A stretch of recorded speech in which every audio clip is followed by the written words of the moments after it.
Hello, my name is Marc Harshman.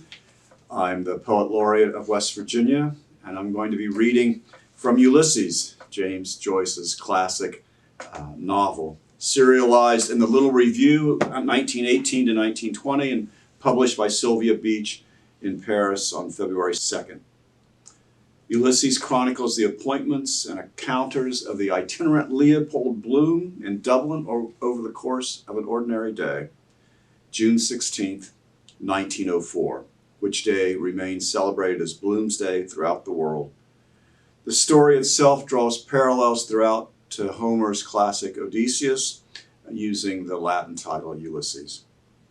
The obscenity trial about this novel, which brings it to our consideration as a banned book, was held in 1921. I chose it because, along with D.H. Lawrence's Lady Chatterley's Lover, I think this for many years was the most notorious of banned books. Why? Because it's the language, stupid. Which is to say, speaking for myself, that it is and it isn't about language. Language is language. A good writer uses all that's at his or her disposal. This massive novel is in love with words, everyday common words, words signaling bodily functions that build up an amazing testament, leaning towards truth with astounding moments of beauty and revelation. But yes, it uses some of those words and has scenes where people are naked, doing what people do when they're naked. None of us would be here if they didn't. The section I'm reading is from the conclusion of the novel, the 4,000-word sentence, of which the last 40 pages are without punctuation. And it's spoken by Molly, the Penelope of the novel. Better lower this lamp and try again. So as I can get up early, I'll go to Lambie's there beside Finkletter's and get them to send us some flowers to put about the place in case he brings him home tomorrow. Today, I mean. No, Friday's an unlucky day. First, I want to do the place up. Some way the dust grows in it, I think, while I'm asleep. Then we can have music and cigarettes. I can accompany him first. I must clean the keys of the piano with milk. What'll I wear? Shall I wear a white rose or those fairy cakes and Liptons? I love the smell of a rich, big shop at 7.5D a pound, or the other ones with cherries in them, and the pinky sugar, 11D, a couple of pounds, of course, a nice plant for the middle of the table. I'd get that cheaper and wait. Where's this I saw them? Not long ago, I love flowers.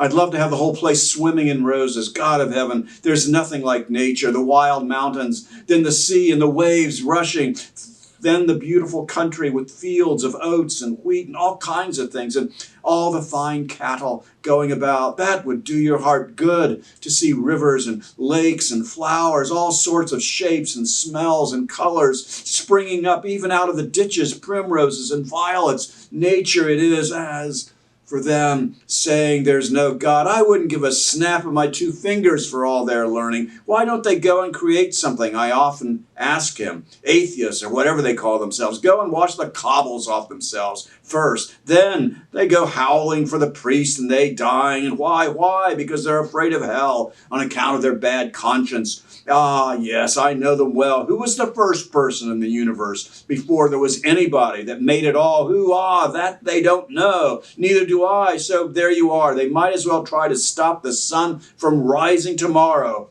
The sun shines for you, he said, the day we were lying among the rhododendrons on Howth Head in the gray tweed suit, in a straw hat, the day I got him to propose to me.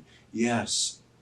First, I gave him the bit of seed cake out of my mouth, and it was leap year like now. Yes, 16 years ago. My God, after that long kiss, I near lost my breath. Yes, he said, was a flower of the mountain. Yes, so we are flowers, all a woman's body. Yes, that was one true thing he said in his life. And the sun shines for you today. Yes, that was why I liked him, because I saw he understood or felt what a woman is, and I knew I could always get round him, and I gave him all the pleasure I could, leading him on till he asked me to say yes. And I wouldn't answer first, only looked out over the sea and the sky. I was thinking of so many things he didn't know, of Mulvey or Mr. Stanhope and Hester and Father and old Captain Groves and the sailors playing All Birds Fly. And I say, stooping, washing up dishes, they called it on the pier, and the sentry in front of the governor's house with the thing round his white helmet, poor devil itself, half roasted, and the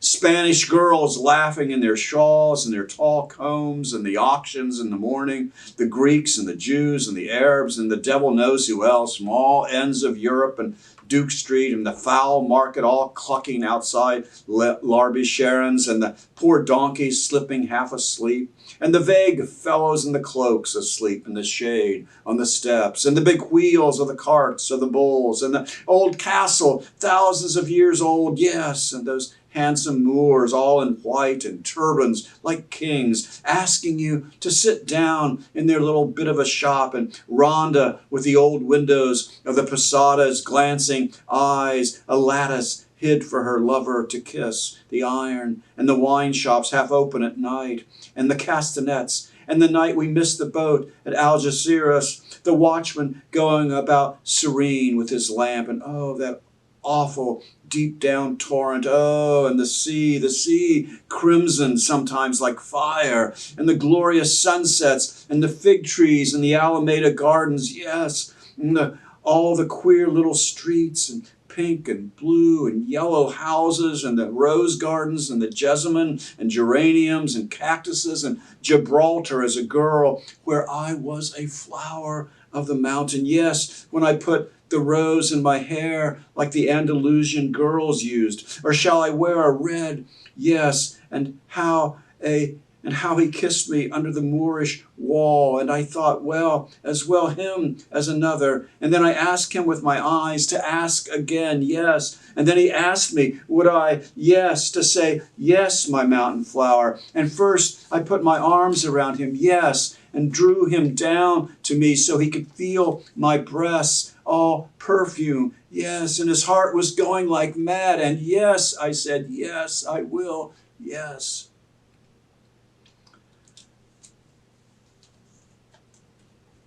Ever a better account of lovemaking? I don't know that I know. Surely any number of those words is more than worth that to get here. This lavish scene of lovemaking should be preserved, elevated, celebrated, never, ever banned.